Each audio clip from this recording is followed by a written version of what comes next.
Hi, I'm Richard Karn, and you may have seen me on TV talking about the world's #1 expandable garden hose. Well, the brand new Pocket Hose Copperhead with Pocket Pivot is here, and it's a total game changer. Old-fashioned hoses get kinks and creases at the spigot, but the Copperhead's Pocket Pivot swivels 360 degrees for full water flow and freedom to water with ease all around your home. When you're all done, this rust-proof anti-burst hose shrinks back down to pocket size for effortless handling and tidy storage. Plus, your super light and ultra-durable Pocket Hose Copperhead is backed with a 10-year warranty. What could be better than that? I'll tell you what, an exciting exclusive offer just for you. For a limited time, you can get a free Pocket Pivot and their 10-pattern sprayer with the purchase of any size Copperhead hose. Just go to getcopperhead.com. That's getcopperhead.com for your 2 free gifts with purchase. Getcopperhead.com.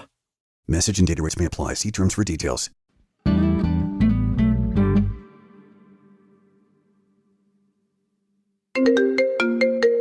Hace poco recibí una llamada rara que me dejó pensando.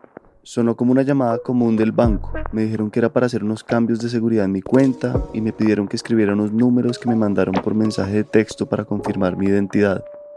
Lo hice sin pensarlo mucho, pero al instante sentí que algo no estaba bien. Colgué y bueno, me salvé de que me vaciaran la cuenta. El lío es que en verdad estas personas que se hacen pasar por el banco y por empresas conocidas saben cómo hacerlo muy bien y uno confiado termina dándoles hasta la clave. Por eso te invito a que escuches este episodio de Economía de a pie de Bancolombia, para que aprendas cómo estar en la jugada con las estafas bancarias y que no pase a mayores. Encuéntralo en el enlace de la descripción, te lo recomiendo.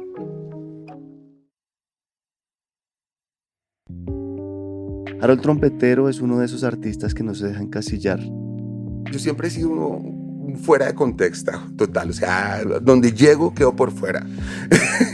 yo vengo de un barrio muy popular de Bogotá, casi de zona marginal, que es el sur de la ciudad, el barrio Quiroga. Ha sido el gomelo en un barrio popular, el rebelde en el mundo académico. Trato de no estar en los guetos, de no pertenecer ni al jet set, ni al gueto cultural, ni al gueto cinematográfico. Yo soy un outsider dentro de los outsiders. Hablamos con él de eso, de las adicciones, los procesos creativos y cómo el caos y los contrastes que rodean nuestra sociedad se reflejan en su arte. Mi papá, siempre muy consciente con el tema de la educación, me mandó a estudiar a la Universidad Javeriana y a la Universidad de La Sabana. Y claro, entonces allá terminé también estando fuera de contexto porque allá era el pobre de los ricos. Harold tiene una risa inconfundible y también habló algo de eso. Con la risa, muchos problemas y muchas cosas bonitas también. Y la risa es compleja porque a veces la risa ofende. Harold ha dirigido más de 20 películas, incluyendo éxitos como El Paseo en 2010 y Violeta de Mil Colores en 2005, entre varias más. También ha escrito libros. Una de sus claves en los procesos creativos es no tener miedo al fracaso, o más bien medir el éxito de sus productos por el proceso, más que por el resultado. Yo le insistía mucho que la vea. Un día me dijo, pero ¿para qué quiere que la vea? Y le dije, papá, pues para que me diga si está bien o mal. Y me dio la lección cinematográfica más grande de la existencia y me dijo, ¿usted cuando la ve aprieta el culo? Y yo le dije, no. Entonces me dijo, está bien.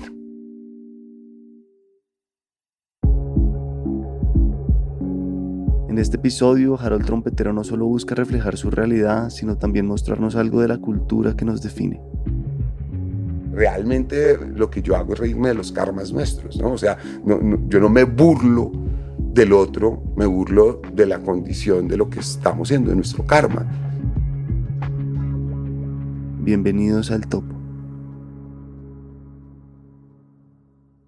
Lo que le decía, yo pues soy abstemio, y eso en nuestra sociedad es como un pecado. Siempre se me juzga, entre comillas, cuando alguien dice, ay, tómese un traguito, o échese un porro, o alguna vaina así, y uno, no, y entonces uno dice, no, y le dice, uy, es que usted alguna vez fue alcohólico o ha tenido problemas de eso, y pues no, yo nunca. Uh-huh. Y lo que pasa es que está tan normalizado las adicciones que se vuelve como un cáncer silencioso que va atacando todo de una manera silenciosa. Muchos tipos de adicciones, no solo el alcohol, el dinero, la fama, el éxito. O sea, las adicciones van en mucho camino. Y de puertas para adentro en las casas se viven muchas adicciones que no se asumen. Y, por ejemplo, hablando de Violeta de Mil Colores, esa película habla básicamente de la angustia existencial de un ser que su único lugar de desahogo es encontrar las adicciones y las drogas y probar todas estas cosas.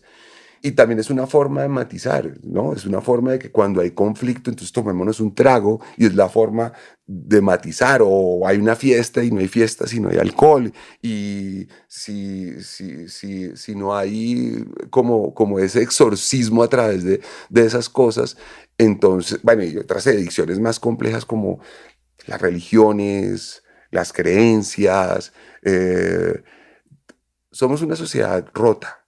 Y creo que las adicciones es la forma inconsciente que buscamos de recomponernos inconscientemente. Por eso para mí el tema de las adicciones es tan importante. ¿Y desde chiquito se ha estado dando cuenta de esto o ya la pasó mal con algunas y así se dio cuenta, o familia o algo? No, desde chiquito yo me acuerdo que en los viajes familiares desde los 8 años, como 12 años, como que se iba uno en la caravana de carros y parte del cuento era ver a los niños borrachos. Y como que yo decía, pero ¿esto qué tiene? Y entonces, tome, amigo. Y eso lo hace hombre, y eso lo hace macho. Y era una cosa como que yo no entendía. Y pues evidentemente yo me emborraché un par de veces, pero dije, esto no tiene sentido, no tiene. Y yo empecé filmando fiestas. Es un cuento largo, haciendo primeras comuniones y eso. Y claro, cuando yo empecé a filmar esas fiestas y esas cosas, empezaba uno a ver todas las cosas que salían en medio de la borrachera, en medio del jolgorio, las cosas alucinantes. Y dije, acá detrás de esto hay una cosa que es muy, muy enfermiza. Y como que me empecé a frenar y como que ya se volvió. Pero lo que le digo, el problema es que la gente lo ve a uno, o sea, el raro es uno. El enfermo es uno. ¿Usted por qué no toma? Pero tómese uno. Y hay una presión social grandísima de eso. Y también tengo que ser sincero. O sea, yo creo que si yo empiezo a beber o a meter o a tomar o algo, yo no voy a parar. ¿Por qué? ¿Sabe? Porque lo presiente. Lo siento, porque pues hay muchas formas de escapar.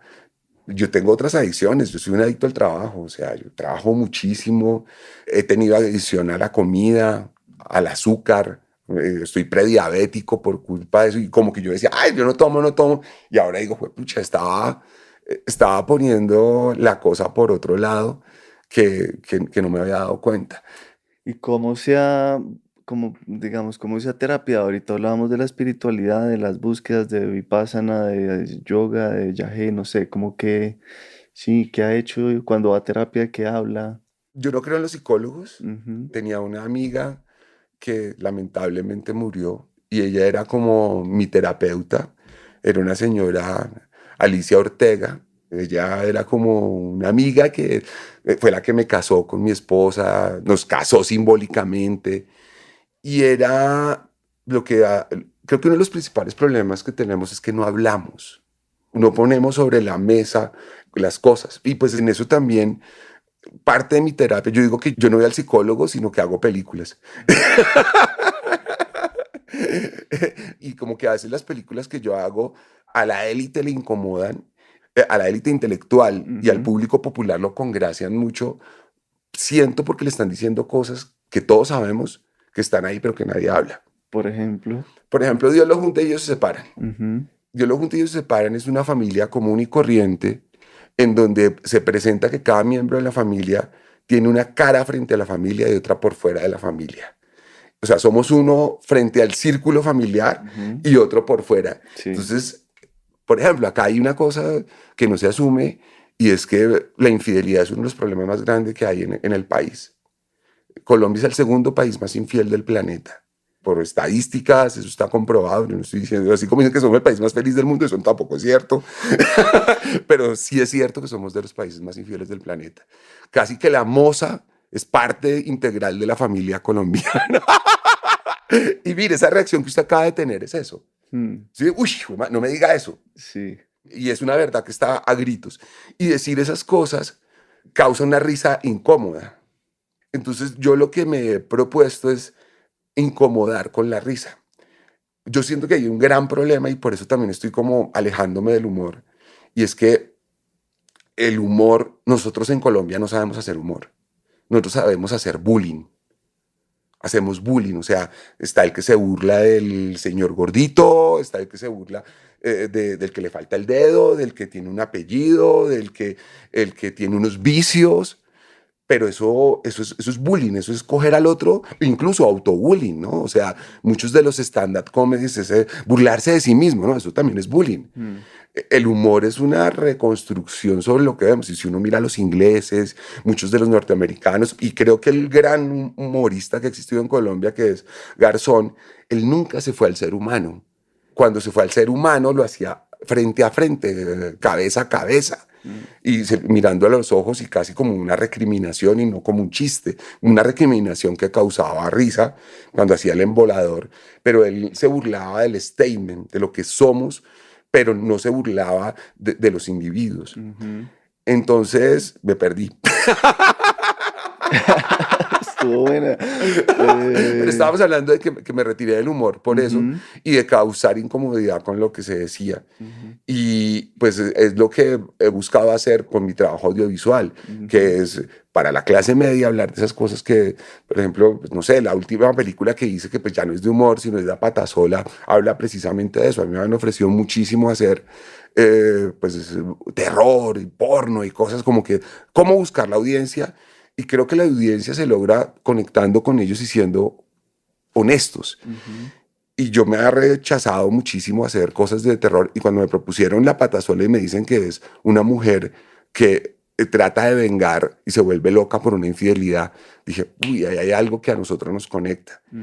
Y es paradójico porque cuando la lanzamos fue un fracaso total. Y yo me entré en una depresión grandísima, una pérdida económica grandísima. Fue un trabajo muy a conciencia, muy profundo de investigación con Robinson Díaz, con todo el equipo. Decíamos, ¿en qué fallamos? ¿Por qué si lo hicimos tan a fondo?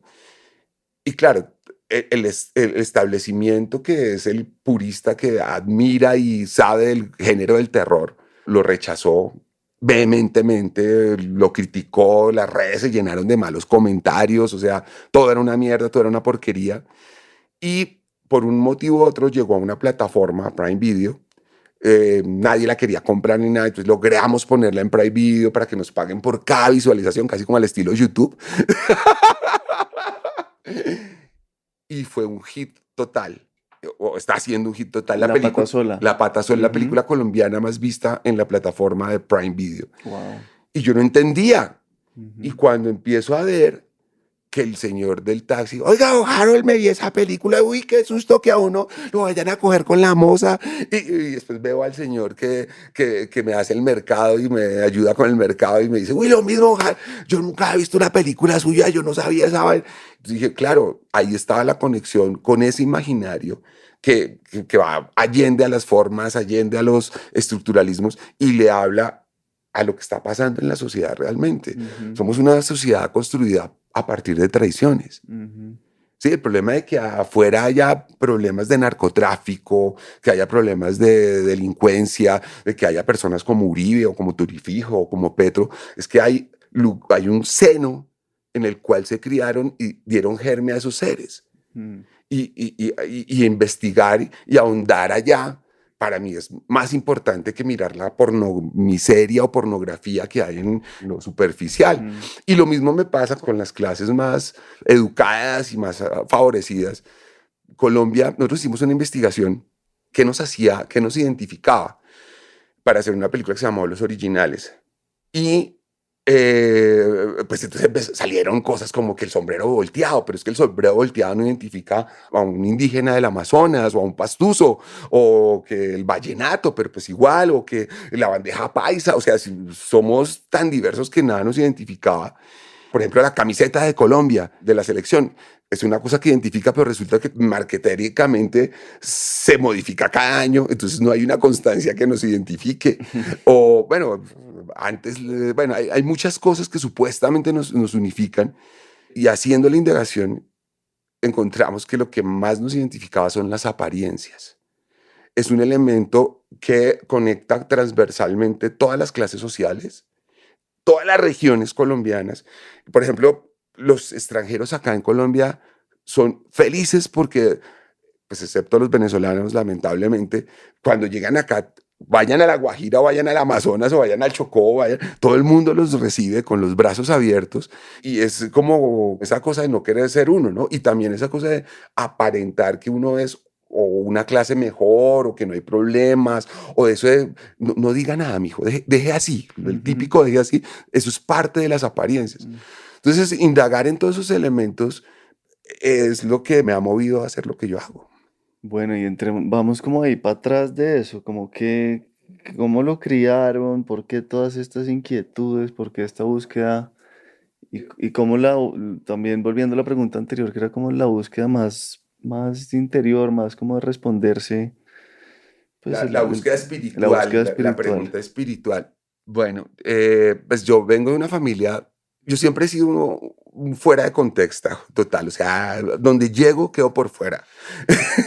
Yo vengo de un barrio muy popular de Bogotá, casi de zona marginal, que es el sur de la ciudad, el barrio Quiroga, Santa Lucía, El Tunal. Y pues la mayoría de mis amigos, muchos de mis amigos vivían en unas condiciones sociales muy fuertes, prácticamente que yo vivía en el mundo de Rodrigo Dey, la vendedora de rosas, y yo era como la persona rica de ese contexto. Ujú. Mi papá era carpintero y tenía unas facilidades económicas, pero entonces eso me alejaba de ese contexto y me hacía verlo con una Privilegiado. Ujú. distancia, como verlo desde allá, y siempre ver como todo como un espectador. Y era paradójico, o sea, yo tenía acción de club viviendo allá y estudiaba esgrima, y era el único en el barrio que iba a jugar tenis en un muro. Me acuerdo un domingo, un sábado, yo vivía a 3 cuadras del único muro de tenis que había, tenía una pelota, salí, caminé hacia el muro, caminé 3 cuadras, tiré la pelota y se me perdió a los 5 minutos. Cuando regresé había un muerto en cada esquina de regreso a mi casa, en un lapso de 20 minutos. Mm. Y era pan de cada día, o sea, mis compañeros eran ladrones a veces, o tenían, a mí me robaron muchas veces. Y luego, pues mi papá y mi familia, sobre todo mi papá, pues mi mamá también, pero mi papá siempre muy consciente con el tema de la educación, me mandó a estudiar a la Universidad Javeriana y a la Universidad de La Sabana. Y claro, entonces allá terminé también estando fuera de contexto, porque allá era el pobre de los ricos.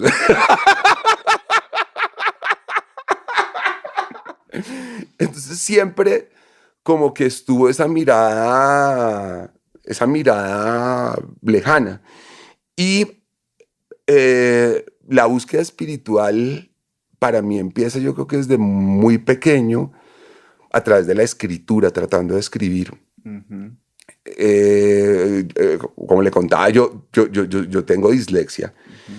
y para mí era muy difícil escribir. Yo perdí el primer año de bachillerato, lo perdí por español y redacción escrita, porque lo perdí por ortografía, las palabras se me volvían nada. Dislexia avanzada. O sea, yo tengo un amigo que dice: usted no es creativo, usted es disléxico, ¿no?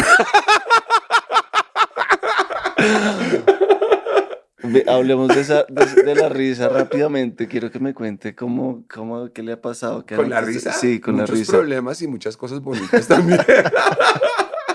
Hay una sentencia que una vez encontré en un libro. Bueno, entonces, hablando de eso, pues, la lectura y Ujú. tratar de escribir. Y me volví pues un asiduo lector grandísimo desde muy pequeño. Y entonces eso era como una terapia, ¿no? En esas lecturas encontré una vez, pero eso ya fue después, cuando ya había adoptado más bien esta risa que tengo, y era que la risa era la mueca de los dioses. Ujú. ¿Eso es una frase suya? No, no, no, eso es de una sentencia griega, no Ah, sé ya, qué. ya. Ah. Y siempre me quedó resonando en el eco de eso. Y la risa es compleja, porque a veces la risa ofende. La gente, yo trabajé mucho tiempo en Chile y me pasaron dos cosas contradictorias en Chile. Yo llegué a trabajar allá justo después de que había pasado el régimen de Pinochet y pues había como mucha represión y eso. Y un día estábamos en una plaza de mercado en Santiago, estábamos almorzando con un amigo mío y yo estaba esparpajado de la risa y había un señor que tenía toda su familia en la plaza y de pronto me pidió el favor de que los acompañara en la mesa y se paró y les dijo a la familia que quería que me escucharan reír para que no se nos olvidara lo que era la alegría. Wow. Eso fue muy bonito. Y pues yo me sentí, porque claro, después de toda esa represión, ya la gente era muy silenciosa y eso. Y en otro restaurante, en otro momento, estábamos con el mismo amigo y había un señor que estaba con una señora cortejándola probablemente. Y me mandó una nota y me dijo, por favor, cállese. Sí. Y me mandó una copa de vino, como compensando la esta. Entonces con mi amigo cogimos, le llamamos al metro y le dijimos, llévele una botella de vino y le pusimos una nota. Los caballeros ofrecen botellas, por eso nos reímos. Yo no tomaba el que... pero eso. Entonces la risa es una cuestión compleja, ¿no? Porque pues también en nuestra sociedad, sobre todo acá en Colombia, la intolerancia es una cosa muy berraca, hermano. Y la intolerancia lleva a que no nos podamos reconocer. Usted ve a dos argentinos o dos franceses, incluso dos italianos, o a veces, muchas veces en Estados Unidos, a latinos de otras regiones charlando y son muy agresivos en lo que se dicen. Sí, o sea, usted ve a dos argentinos discutiendo y se dan manotazos y, ¡ay! Hablan, y termina la discusión y se abrazan y se besan. Y no hay ningún problema en eso. Acá eso puede terminar en una pelea a tiros, ¿sí? Y la risa también es como una forma de que, oiga, no se ría, ¿no? O sea, no es chévere que se ría, usted es grosero porque se ríe. Y otra gente lo agradece mucho porque es llenarle de alegría. Entonces, pues, no sé, creo que es también, cuando yo estuve en la India, la primera vez, bueno, haciendo el cuento largo, corto, le estaba contando que había estado con el Dalai Lama y que, pues bueno, con una exnovia que estuvimos allá. Estuve en un retiro, pues ya no en la India, sino en Katmandú, en un ashram budista, y me rebautizaron después de un largo tiempo estar allá. Y en el rebautismo le asignaban a uno un nombre. Yo había estado en ese ashram, no sé, 15 días en un voto de silencio absoluto. Cuando me asignaron el nombre que me dieron era Karma con Conche. Cuando averigüé qué significaba el que se ríe del karma. Pero no fue voluntario, no fue intencional. No, nada, y eso me lo dieron pues no me acuerdo quién era el que me dio eso, el monje que estaba a cargo de eso. ¿El que se ríe con? El que se ríe del karma. Ah, ok. Y pues realmente eso me resonó muchísimo y me sorprendió muchísimo porque realmente lo que yo hago es reírme de los karmas nuestros, ¿no? O sea, yo no me burlo del otro, me burlo de la condición de lo que estamos siendo, de nuestro karma. Eso, pues, de ahí viene y creo que es una cuestión natural. Bueno, no, sigamos como recorriendo la vida. No sé si de la familia hay algo importante que quiera compartir, cómo lo criaron, más allá de lo que Pues contó ahorita. tengo mi papá fue una persona, les voy a contar una anécdota para describirle la educación que me dio mi papá. Mi papá fue productor de cine hace muchísimo tiempo, cuando venían a ser productor de campo, cuando venían a hacer las películas de Tarzán. Cuando yo hice mi primera película, mi papá me quería ayudar y todo, y pues él me colaboró lo más que pudo y todo. Yo tenía 21 años, 22 años cuando hice mi primera película, y le detectaron un cáncer a mi papá. Y empecé yo en una carrera a tratar de terminar la película para podérsela mostrar antes de que él partiera o se muriera de cualquier forma, y él entró en una decadencia muy grande.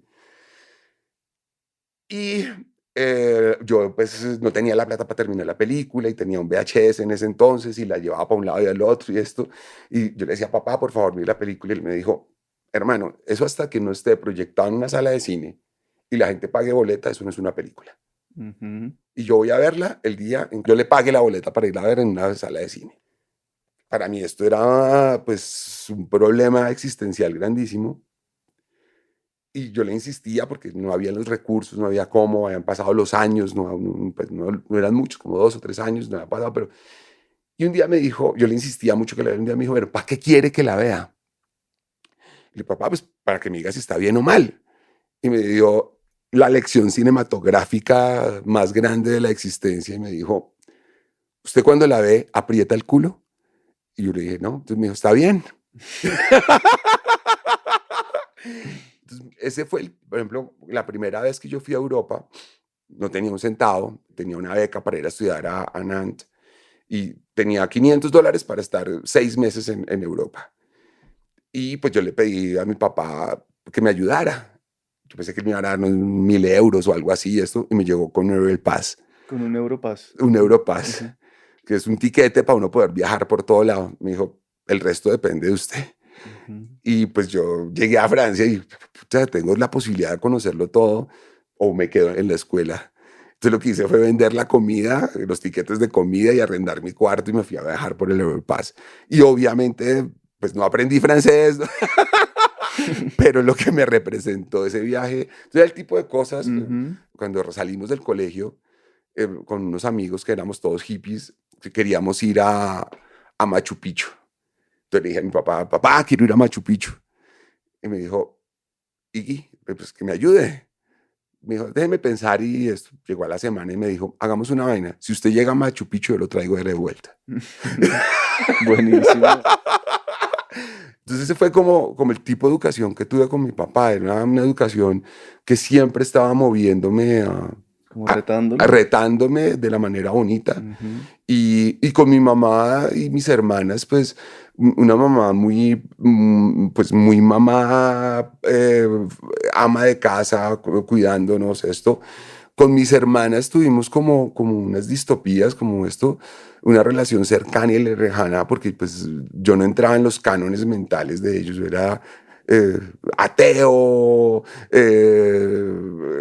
reaccionario, y allá había otra cosa, pero siempre hubo una armonía muy, muy hermosa ahí por dentro. ¿Cómo se describe usted? ¿Cómo qué características son así esenciales? Digamos que yo soy un ermitaño punk. ¿Qué quiere decir? Pues que para mí el aislamiento es muy importante. Estar por fuera de todo para mí es muy importante, en todo sentido. Yo vivo en una finca, en la montaña, prácticamente que no salgo de ella. Trato de que, por ejemplo, en lo que hago, tratar de no tener estilo. O sea, aislarme hasta de lo que yo hago, como de reinventarme. O sea, mi estilo es tratar de no tener estilo, de rebuscar. En los textos, en las En películas. textos, en las películas, en todo. O sea, si usted mira, pues sí, hay un humor que se mantiene, pero son estructuras distintas, son formas distintas de aproximación, y lo mismo en las novelas y en los libros, cada uno tiene una aproximación distinta, como que... Y punk, porque la cultura punk es la cultura de ver las cosas desde el otro lado, ¿no? Ver las cosas desde el río Támesis a la reina, ¿no? Sin dejar de ser un producto de la sociedad, porque pues el punk fue un producto industrial de todas formas, ¿no? Entonces yo sí, soy un ermitaño punk. Incluso en los viajes, trato cuando me voy de viaje, es una forma de aislarme. Trato de no estar en los guetos, de no pertenecer ni al jet set, ni al gueto cultural, ni al gueto cinematográfico. Yo soy un outsider dentro de los outsiders. Bien, no, muchas preguntas. Hablemos un poco del trabajo. Cuéntanos de sus películas, las más emblemáticas, las que ha hecho con éxito comercial, sin éxito comercial, reacciones del público, Bueno, como el pues, trabajo. hay un tema, es el tema del éxito, ¿no? ¿Qué es el éxito? Yo tengo un amigo que decía que el éxito es un almacén de unos señores paisas donde venden muchas cosas. Y la fama es el lugar donde se vende la carne. Pues el éxito para mí está representado en los procesos. Para mí lo más importante son los procesos. Y mi capital más grande son mis fracasos. Definitivamente, pues hay películas que han sido unos fracasos. Por ejemplo, esa de Violeta de Mil Colores. Yo llegué a trabajar a Nueva York con un grupo de gente, Andrés Moya, Juan Carlos Ortiz, Federico Mejía. Bueno, un grupo de gente, nos ganamos un premio muy importante. en la publicidad, el premio más importante de publicidad. Y cuando eso sucedió, nos llovieron ofertas de trabajo de todo el mundo. Y a mí me llamaron a trabajar a Nueva York y me llevaron a trabajar allá. Yo no hablaba inglés, no sabía nada. Me dieron todas las ventajas, me dieron visa, me dieron como todas las formas no convencionales de las cuales una persona llega a trabajar a los Estados Unidos. Y fui el hombre más infeliz del mundo, hermano. Porque estaba metido en una jaula de oro. No me dejaban crear, no me dejaban, o sea, me habían llevado por mi creatividad y no me dejaban hacer lo que yo quería. Cuando fui a renunciar, me di cuenta que tenía que pagar una multa gigante. Porque pues me han pagado todo, me han puesto un apartamento en Manhattan, me han puesto una persona para que fuera mi traductora y me enseñara inglés las 12 horas al día por lo menos. Tenía todo lo que esto, pero realmente no me dejaban hacer lo que yo quería. Entonces yo empecé a ahorrar la plata, empecé a ahorrar plata, no me gastaba un centavo de eso. Y completé la multa que tenía que esto para poderme ir. Y eso me dio una libertad absoluta. Y me dio también un triunfo absoluto, porque dejé de condicionarme a lo que ellos decían. Y yo decía que yo era como Scarface, porque yo ya no me importaba nada, como no tenía el miedo, no había miedo. Entonces yo hacía lo que se me daba la gana y pues lo que no funcionaba o que ellos creían que no funcionaba, lo hacíamos testear y funcionaba. Y eso me estaba volviendo loco. Porque pues realmente estaba haciendo las cosas, pero era una pelea muy dura. Entonces yo empecé a ganar muchísimo dinero y con ese dinero empecé a hacer películas para poder liberar lo que creativamente no podía liberar. Y en esas películas está, por ejemplo, Violeta de Mil Colores, que fue la primera y esa fue una historia bellísima, porque un muchacho, Momo Parra, un ser maravilloso, lo conocí, él tenía en ese momento 18 años, se había ido ilegal a Estados Unidos y era un talento así brutal. Y yo le pregunté que por qué se había ido, me dijo, porque quiero hacer películas. Él trabajaba haciendo deliveries y haciendo Bassman y bueno, estos trabajos de meseros y estas cosas. Pues le dije, pues entonces hagamos una película. Y él me dijo, he ahorrado $7,000 para hacer una película. Le digo, listo, yo voy a poner estos $7,000 y vamos a hacer una película con $15,000. Y fue la experiencia más maravillosa que yo he tenido en mi vida haciendo una película. Nos fuimos a vivir juntos en mi apartamento. Él se vino a vivir de donde vivía. Él me hizo comprar una bicicleta para que yo aprendiera a moverme como él. Y empezamos a mirar cómo hacer una película con $15,000 en Nueva York, yéndose contra los seguros, contra todo el establishment. Hicimos Violeta de Mil Colores. Y en ese momento, pues era hablar de ese sentimiento de desazón suprema que se vive cuando uno está por fuera de sí mismo y cómo esa desazón lo puede llevar uno por unos caminos muy oscuros y muy viciosos. A Momo se le ocurrió poner un aviso en un periódico que se llamaba el Village Voice, director premiado en Cannes, porque yo me había ganado un Cannes, busca equipo para hacer película experimental en Nueva York, mandar hojas de vida a tal lugar. Pusimos la dirección de mi casa y llegaron 3,000 hojas de vida, hermano. Y era seleccionando y en eso yo no hablaba inglés.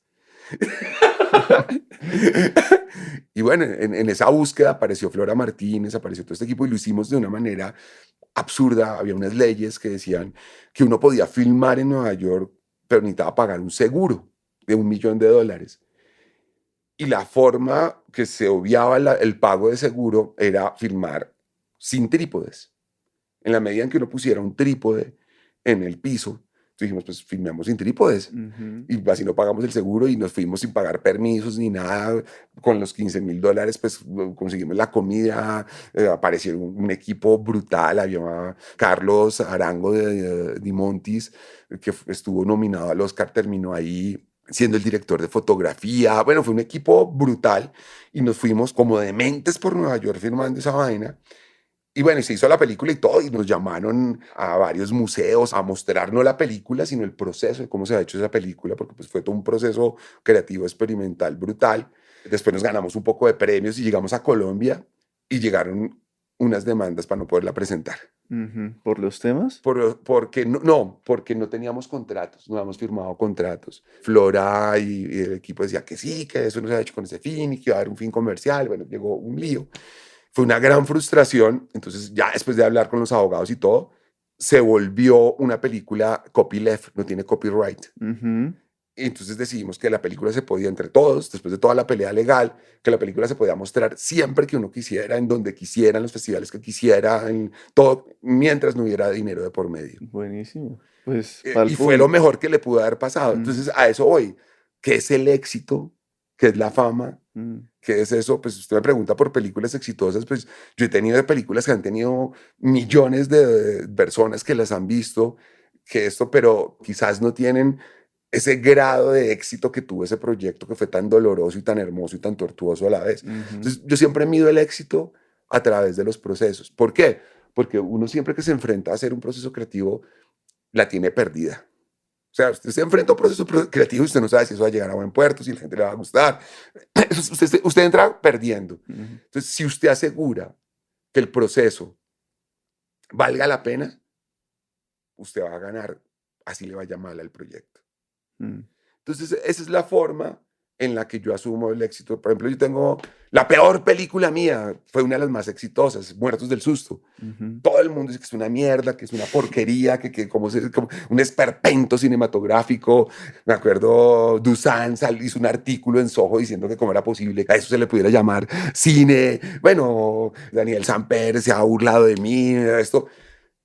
Y esas películas, pues, también me han enseñado muchísimo para poder hacer cosas como, por ejemplo, Riverside, que fue otro proceso totalmente opuesto también en Nueva York, o es el proceso lo que importa, ¿no? Es el proceso. Lo mejor, cuando hice Muertos del Susto, yo sabía a lo que me enfrentaba y yo me aseguré de hacer la demencia más demente y asegurarme que el proceso, entonces yo llamé a Alerta, a Don Gediondo, el primer protagonista travesti de una película en Colombia, llamé a Julio César Herrera y le dije que propusiera un freak, el tremendo.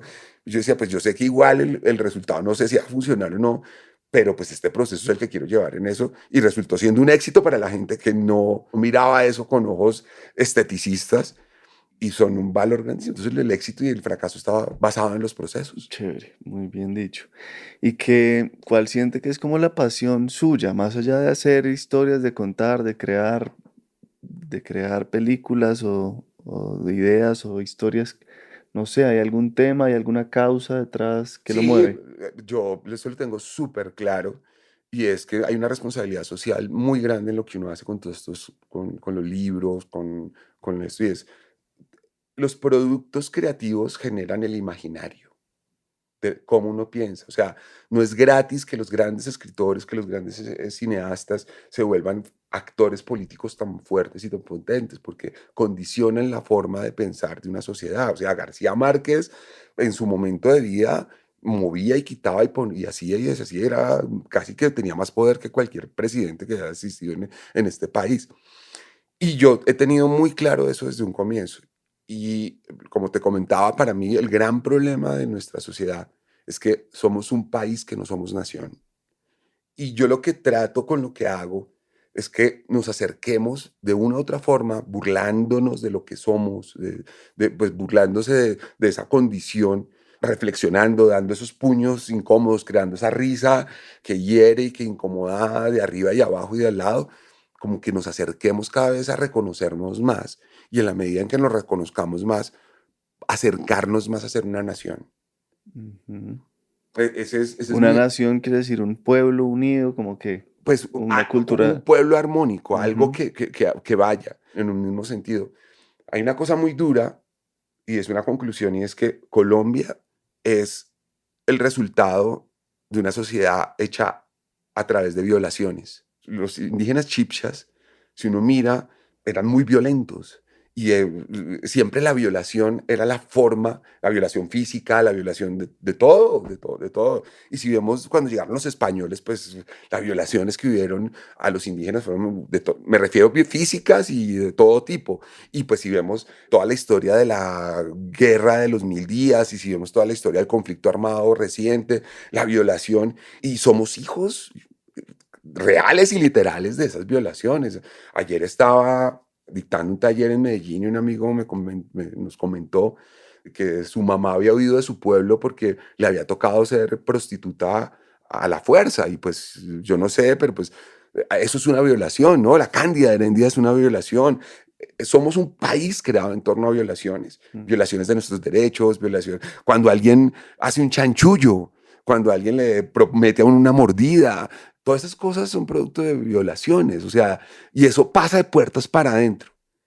Entonces, para mí, como que asumir eso, verlo y pasarlo y superarlo, es como algo que me parece que es importante y es a lo que trato. Y, por ejemplo, ahorita con todo el wokismo, creo que hay un revanchismo y ahora se está yendo al otro lado y pues ustedes nos han oprimido todo el tiempo, ahora nos los vamos a oprimir a ustedes. Y es otra forma de violación, ¿no? El wokismo también es una forma de violación. Expliquemos para los que no saben, el woke, el movimiento El woke. movimiento Sí. woke, pues son todas estas nuevas formas de ver la contracultura feminista, de la inclusión, pues, del racismo, los géneros no normativos. Y estos géneros ahorita pues se les ha dado un poder merecido, entre comillas, pero creo que eso se ha vuelto también una contraposición para crear más violencia. Ujú. Y allende de todo eso, pues sí, han habido unas cosas en el pasado que han sido terribles, creados sobre esas minorías y sobre esas ideologías, pero el camino no es ahora vengarse de los otros, sino pues asumir de que independientemente de tus gustos y de tus géneros y de tus creencias, asumamos que somos un solo género, el género humano. Ujú. Somos el género humano y con tus diferencias somos del mismo género y Ujú. con mis diferencias somos del mismo género. Entonces, para mí eso es súper importante. Y por eso, claro, yo tengo muchos amigos wokistas que pues, se supone que el progresismo está del lado del wokismo y yo me digo, ojo, el progresismo también es fascismo si uno lo mira desde otra perspectiva. Mm. Bueno, ¿qué más? Hablemos de Harold Trompetero por dentro, como cuál es su, cómo vive hoy, cómo es su relación de pareja, si quiere entrar por ahí. ¿Cómo es como esposo, como papá, como hijo? ¿Sus padres siguen vivos? Mi mamá sigue viva. Pues yo fui una persona que cometió muchos errores, que tengo mucho pasado oscuro también, o sea, eso de que la infidelidad es parte, eso también estuvo en mí, o sea, yo también, o sea, yo hablo a partir de mi reconocimiento personal. ¿Una etapa en particular o...? No, pues porque como era una cuestión normativa y uno empieza a mirar hacia atrás y dice, madre, yo también hacía esto, yo también hacía esto, y esas cosas no estaban chéveres porque uno empieza a ver el daño, empieza a ver esto. Y hoy en día yo fui padre pues a los 46 años, me casé tardíamente después de haber tenido muchas novias, muchos amantes, de haber probado todas las mieles y desmieles de la vida. Entonces hoy en día tengo una relación muy estable con mi esposa, con mi hijo, tenemos una familia muy, pues con los problemas necesarios de toda convivencia, pero muy, muy unida, mucho respeto, mucha diferencia. Mi esposa es totalmente distinta, es mi principal crítica. ¿En Y qué sentido? en todos los sentidos, ella es ingeniera de diseño, se dedica al cuidado de nosotros 100%, pero es una persona que critica mucho lo que yo hago en el sentido muy objetivo, ¿no? O sea, ella me ayuda a que yo no apriete el culo, o sea, ella me dice, oye, no está apretando el culo, mami.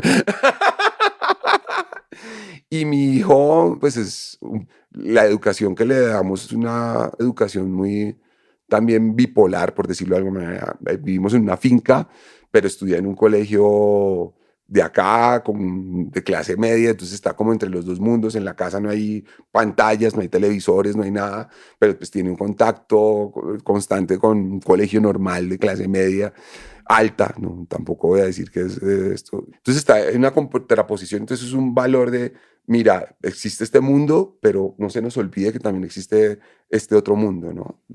Y pues la creatividad y pues el proceso final que estoy haciendo en este momento es, como te decía, consolidándome en mi gran frustración que fue escribir. Ujú. Hablemos de eso. Pues escribir para mí, a ver, desde que yo tengo memoria, yo siempre quise escribir y pues la dislexia fue para mí pues un problema grandísimo. Yo a los 12 años escribí una novela que no entendió nadie. Mi abuelo era un agiotista, una persona bien rara, y se fue a vivir. A él le gustaba, tenía mucho dinero, pero era muy avaro, y le gustaba dar limosna. Se ensalzaba dando limosna, iba a las cárceles, iba a todo lado a dar limosna. Y él se fue a vivir al leprecomio de Agua de Dios. Y él era como el rey de Agua de Dios porque se paraba en su casa, en la plaza central con una bolsa de monedas a darle limosna a los enfermos de lepra. Pero era súper enfermizo porque los enfermos de lepra pues no tienen muchos dedos. Entonces él jugaba a que le quitaran la moneda y era muy difícil para él, se ensarcía a eso. Agua de Dios fue donde estaban, donde como que metieron a los leprosos. Sí, era el leprocomio más cercano. Hubo varios en Colombia, pero ese queda al lado de Girardot, Ujú. por la entrada a Nilo y Ricaurte. Y ese lugar es un lugar absurdo porque la gente la confinaban allá. Si usted era leproso, llegaba a los 10, 12 años y lo metían allá y lo encerraban. Tenía su propia moneda, había unas ayudas estatales para que nadie trabajara. Había un puente que se llama el Puente de los Suspiros, que la gente el que pasaba ese puente no podía volver nunca, entonces se despedían y la gente que llegaba ahí y nunca más volvía a ver a su familia. Si había una persona sana que entraba, les ponían unas campanas para que sonaran y todo el mundo se alejara. Un mundo muy fantástico y muy maravilloso. Y yo tenía, como desde los 8 años, estuve yendo a visitar a mi abuelo, que también una relación rarísima con mi papá. Mi abuelo tuvo muchos hijos y al único que le dio el apellido fue a mi papá. Ujú. Y yo fui el único que heredé el apellido. Y tú sabes, eso había unas rencillas, como hay unas tensiones familiares con el tema por todo el dinero que tenía mi abuelo y esto. Y entonces yo traté de escribir la historia en una novela de ese pueblo, que se llamaba Los hijos mimados por el dolor. Ujú.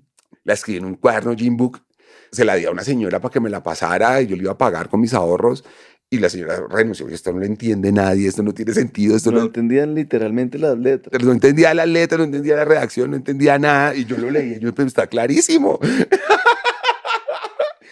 Y ahí empezó una guerra grandísima. Y cuando entré a estudiar comunicación social, pues yo sabía que no iba a sobrevivir si me tocaba pasar cosas escritas. Entonces yo pedí que me dejaran hacer videos. Y en el primer año yo me gané el Premio Nacional de Video de Colombia de universidades. Con todos los videos de todas las universidades de todos los semestres, yo me gané el primer premio.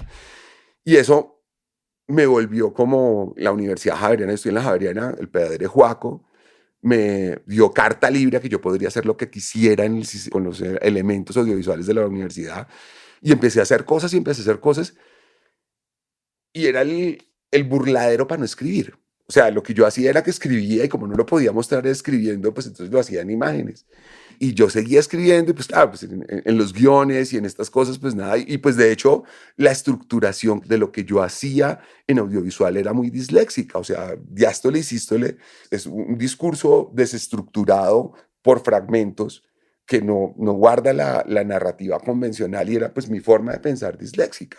Y lo que yo empecé a hacer en videos no tenía ton ni son, entonces lo empezaban a meter como videoarte y me empezó a ir del putas, pero yo no tenía ni idea que era videoarte ni nada, sino pues eran vainas que yo hacía que me parecían chéveres.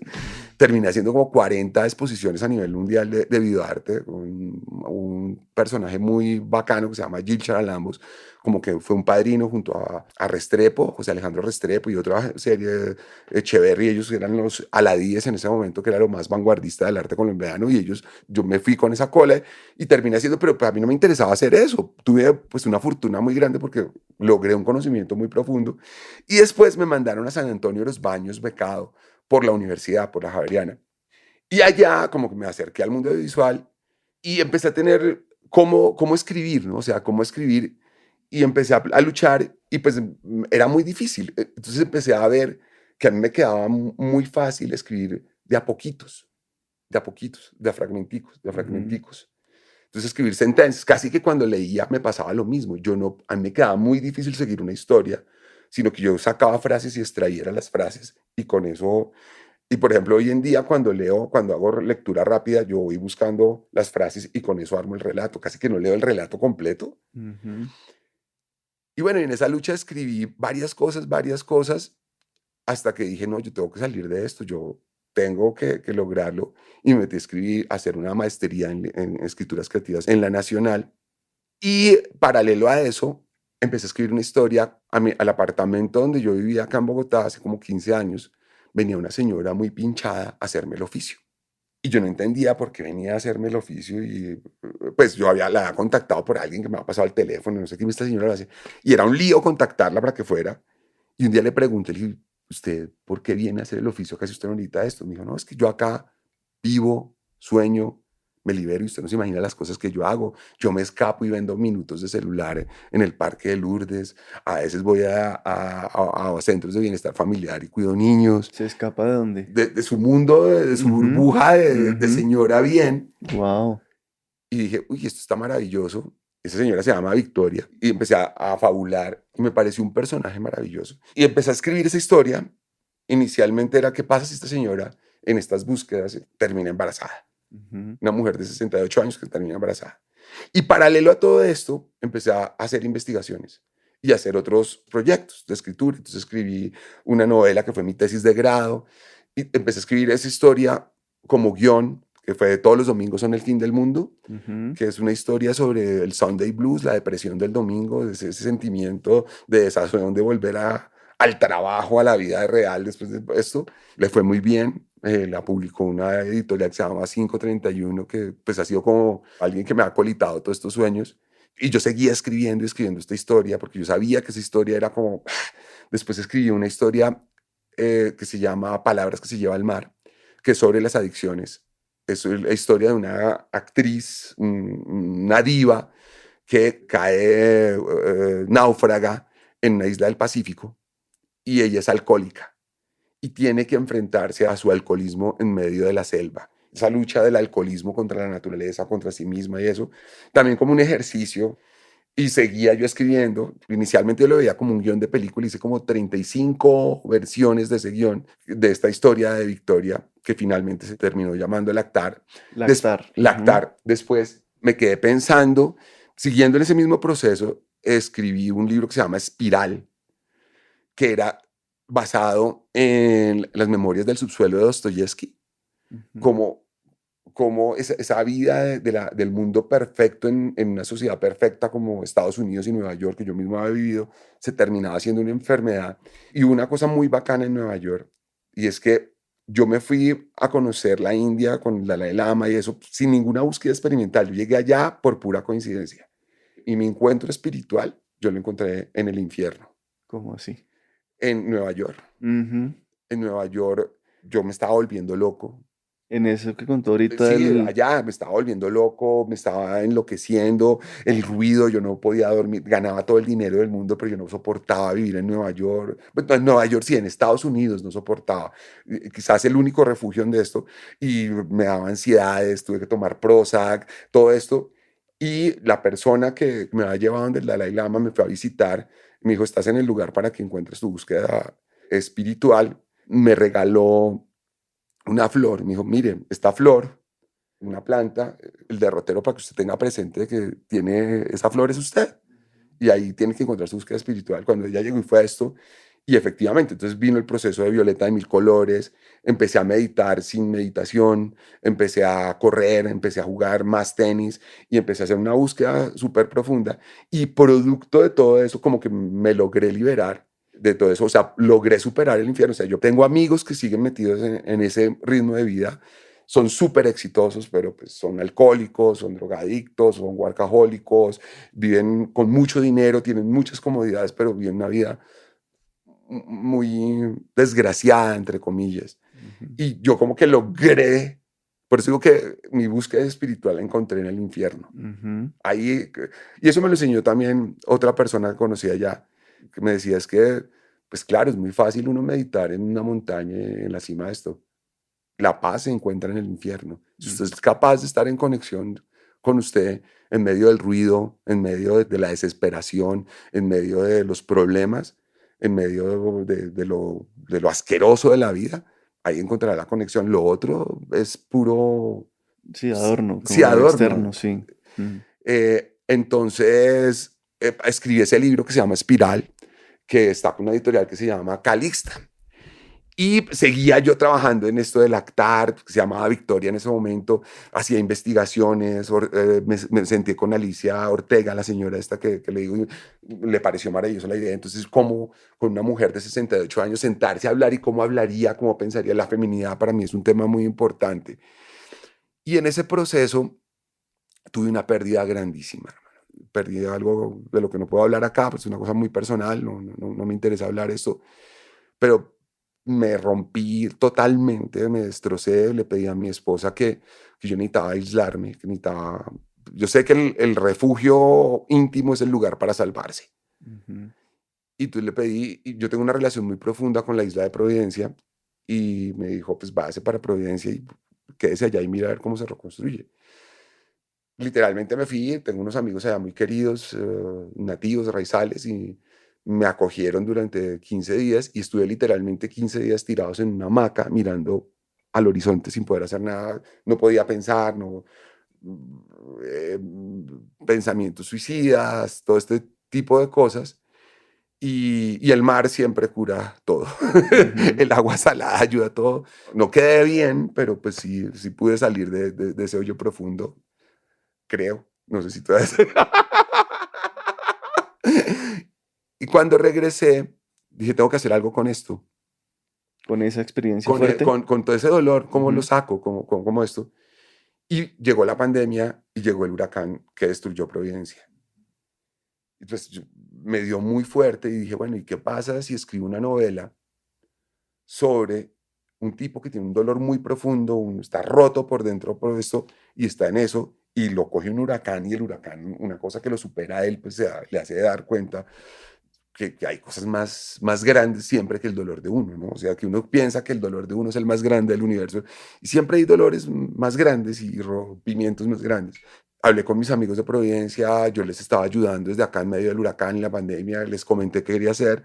Ellos me consiguieron un permiso al mes y medio de la destrucción del huracán y llegué allá para averiguar cómo era eso de enfrentarse a un huracán. Ujú. Me fui en un vuelo humanitario, me dieron el permiso como periodista, hacer una investigación periodística y pues yo llegué con la idea de indagar sobre esa experiencia y empecé a preguntarle a la gente las experiencias y me di cuenta que lo que la gente me contaba, que no eran cosas morbosas, sino cosas absurdas de lo que uno se enfrentaba a una tragedia de estas, superaba de toda manera lo que yo había vivido. Ujú. Y entonces empecé a hablar con la gente. Entonces, claro, eran unas cosas maravillosas. Entonces, me decían acá en Bogotá, hágase un documental, fílmelo. Y yo, no, marica, esto es demasiado invasivo. Esto no está... Al principio empecé a grabar con la grabadora del celular, pues, dije, no, marica, esto no está chévere. Y la gente empezó a llegar, oiga, que usted está escuchando historias de lo que nos pasó. Y me empezaban a contar y empezaba y me contaban unas cosas absurdas que daban cuenta de esa cosa de cómo somos como nación, como, era como si toda Colombia se condensara en un evento con su realismo mágico, con su folclorismo, con todo.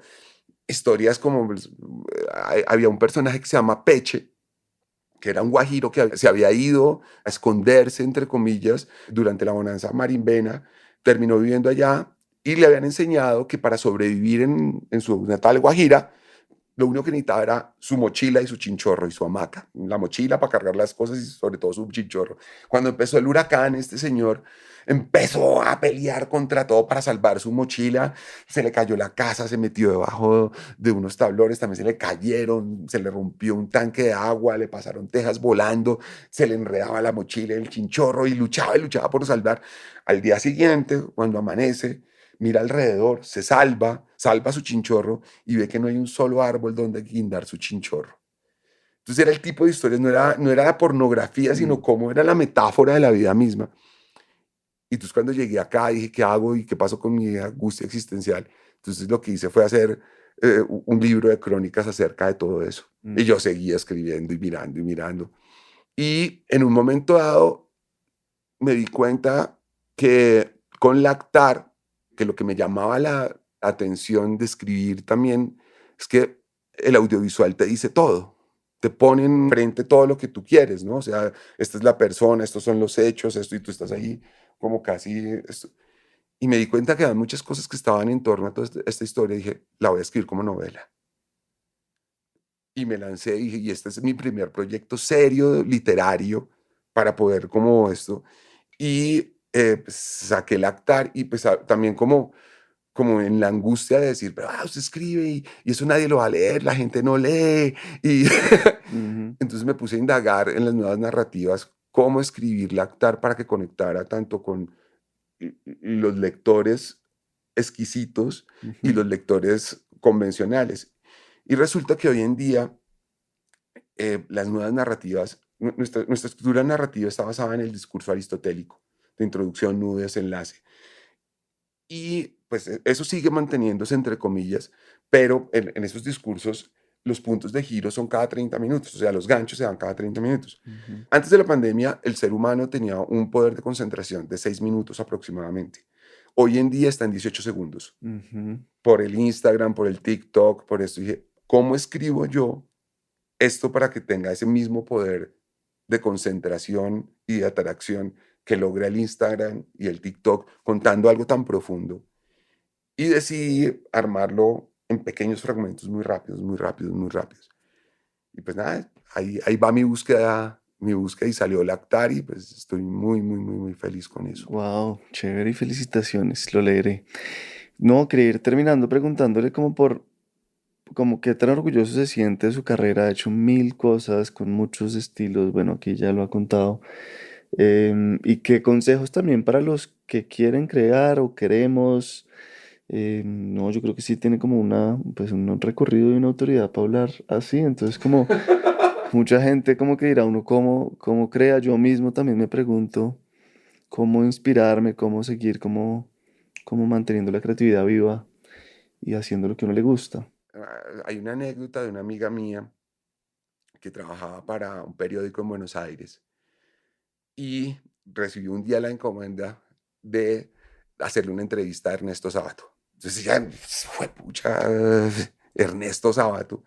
Entonces consiguió el teléfono, le pasaba el dato, llamó a la casa de Ernesto Sábato, que vivía en un lugar que se llama Santos Lugares, le marcó a Ernesto Sábato y le dijo, buenas, don Ernesto, lo llamo para ver si podemos hacer una entrevista, no sé si había alguna coyuntura, creo que era con Ernesto Sábato en ese momento, ayudó en el proceso de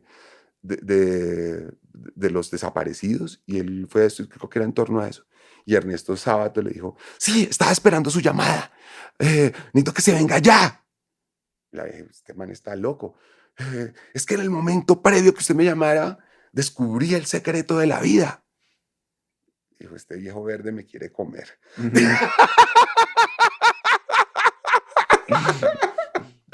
Efectivamente, pues ella colgó y se fue para la casa del señor Sábato. Y cuando llegó allá, don Ernesto estaba ahí esperándola y ya pues estaba muy prevenida. Este señor loco, Santos Lugares queda como 1 hora y media a Buenos Aires, entonces fue un viaje largo, o sea, fue una vaina así, pero véngase ya, necesito que se venga ya. Estaba lloviendo y bajo de madre y no sé qué, bueno, llegó allá, dijo, siga, no sé qué, le dijo, se toma algo, venga, algo para el frío, ta. Y lo que pasa es que cuando usted llegó, me timbró acá, a descubrir el secreto de la vida. Y yo, ¿por qué? ¿Cuál es el secreto de la vida? Me dijo, sí, es que estaba mirando por la ventana y estaba lloviendo, le dijo Sábato.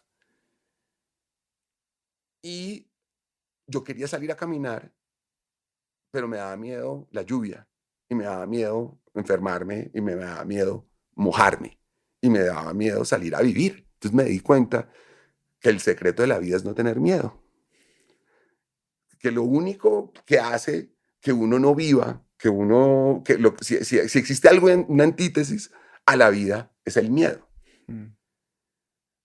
Entonces, bueno, empezaron a charlar, qué bonita reflexión, no sé qué. Entonces Sábato le dijo, venga, vamos a caminar. Pero la vieja, no está lloviendo.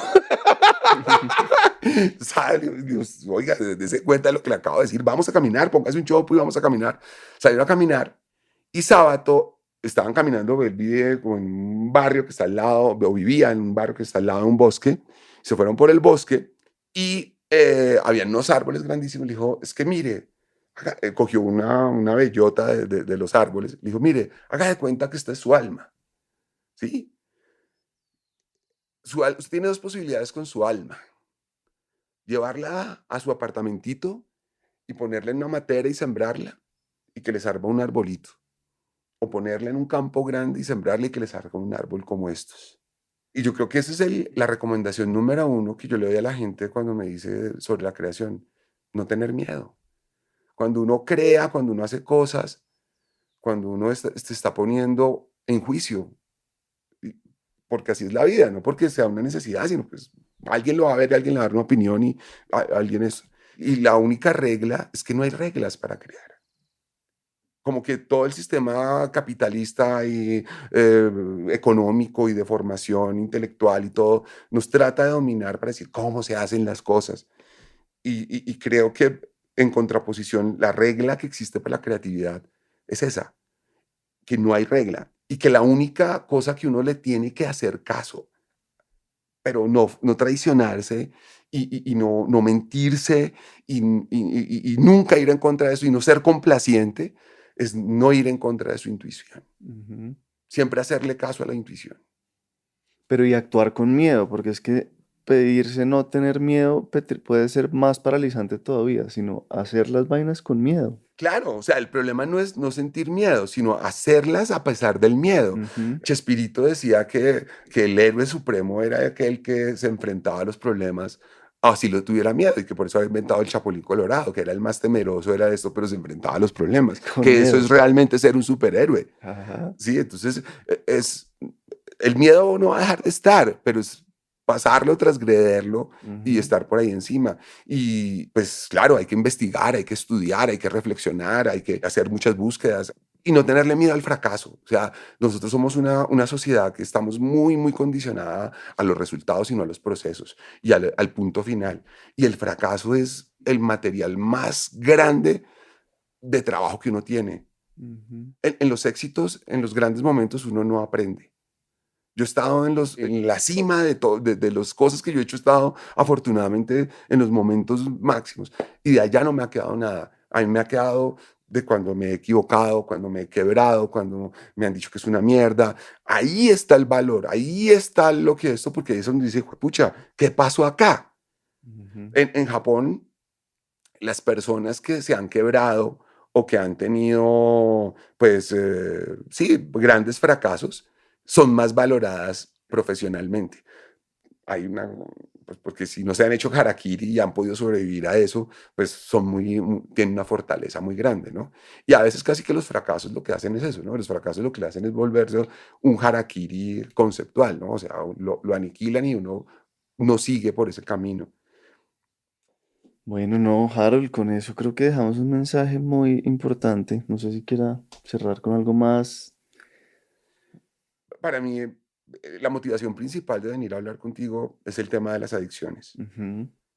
Y veo que es recurrente en tus podcasts y en esto, ese tema. No nos dé miedo asumir ni enfrentar nuestras adicciones y seamos conscientes que las adicciones no son solo el alcohol y las drogas. Para mí eso es súper importante porque creo que en la medida en que las adicciones se superen, hay muchos caminos espirituales y a veces los caminos espirituales pasan por las adicciones, ¿sí? Es paradójico. Por ejemplo, yo he tomado yagé, ¿sí? Por coincidencias de la vida, pero es paradójico que haya sentido y logrado las mismas cosas a través de algo como el yagé, como algo tan sencillo como encerrado en mi apartamento meditando Mm. o viendo un atardecer, ¿sí? O sea, que no necesariamente, a veces también uno, pues, yo he tenido amigos, tengo un gran amigo que fue mi compañero y socio durante casi toda mi carrera, y 30 años después me enteré que era alcohólico. Yo nunca me di cuenta que era alcohólico. Durante 30 años viajamos alrededor del mundo, estuvimos en miles de lugares, hicimos miles de cosas. Creo que si lo vi 2 veces beber fue mucho y se le destruyó la vida y todo. Yo decía, pero ¿cómo no me di cuenta? Ujú. Entonces, las adicciones son una cosa para todo, para las relaciones personales. A veces las adicciones también son adicciones a las personas, a quedar bien, a las dependencias a creencias, Mm. ¿no? Pero y lo dices que como un llamado de atención a que uno se revise, a que uno esté A que atento. mirar para adentro, que es lo que Ujú. dicen pues, los grandes conocedores de las tradiciones indígenas, ¿no? Hay que mirar para adentro, mirarse. Y es lo que yo hago, o sea, cuando le digo, cuando yo hago esos chistes y hago esas películas, es mirémonos, mire cómo somos, Ujú. mire, ahí está esto, mirémonos. Yo no digo que esté bien o mal. hay una filosofía que es un poco Spinoza, no sé si ha leído a Spinoza. Algunas cosas. Sí, la ética de Spinoza es una ética bien punqueta. Esa ética es Mm. dura porque la ética de Spinoza habla de la potencia. El ser humano, ante todo, es potencia. Haciendo Nacho Spinoza, Nacho lee Nacho Spinoza, o sea, la forma más básica de poder escribir Spinoza, dice, todos tenemos una potencia de algo. Todos tenemos, y el secreto es encontrar la potencia para lo que somos y encaminar la potencia. Por ejemplo, el proceso creativo es una potencia que si uno no domina, es como adiestrar un caballo, pues se vuelve loco y uno se pierde en el camino. Entonces, lo que uno debe hacer es adiestrar ese caballo. Spinoza lo ejemplifica con un caballo literalmente. Él dice, mire, los caballos, si hay un caballo de paso o un caballo de carreras y lo pone a uno a hacer de carga, ese caballo no va a lograr sus objetivos. Y si uno pone el caballo de carga a hacer un caballo de paso, pues no va a lograr los objetivos. Entonces lo que hay que encontrar la potencia, ¿no? Y pues en esas potencias a veces hay cosas que lo potencializan a uno que parecieran que son malas y no, o sea, qué sé yo, hay gente que encuentra a través del sexo tántrico su potencia. Entonces también hay que mirar qué es adicción y qué es potencia, ¿no? Buenísima. ¿Qué es pasión y qué es adicción? También qué es pasión y qué es adicción. En últimas, la adicción es algo que crea una destrucción. Y hay pasiones que no crean destrucción. Sí, creo que esa es una buena diferencia. Una adicción destruye y una pasión construye. Construye. Bueno, ¿algo más? No, gracias eternamente por este espacio, hermano. No, a usted, muy chévere. Felicitaciones por todo. Gracias por esos libros, por todo lo que ha creado. No, gracias a usted por esto, porque sé que, como se lo dije en varias formas, este es un lugar que es un asidero para muchas cosas y para generar pasión. Buenísimo, gracias. Si algún episodio del Topo les ha resonado, ayudado, servido a ustedes o a alguien cercano, consideren unirse a nuestra comunidad. No solo estarán retribuyendo nuestro trabajo, sino que harán parte de nuestra comunidad de manera más directa y recibirán algunos beneficios más. Pueden unirse con el aporte que puedan y quieran en el link que está en la descripción. Algunos de los oyentes más fieles que ya están ahí son Elizabeth Agudelo, Ana Echeverry, José Camargo y Reus Castañeda. El Topo es una producción de la no ficción. La mezcla y el diseño de sonido de este episodio fue de Pablo Restrepo. La ilustración de la portada es de Isabela Soto Vallejo. Y las redes sociales están a cargo de Shaquén Moreno y Gabriela Rivera. Divi Guzmán es la coordinadora financiera. Mi nombre es Miguel Reyes. Gracias por llegar hasta acá.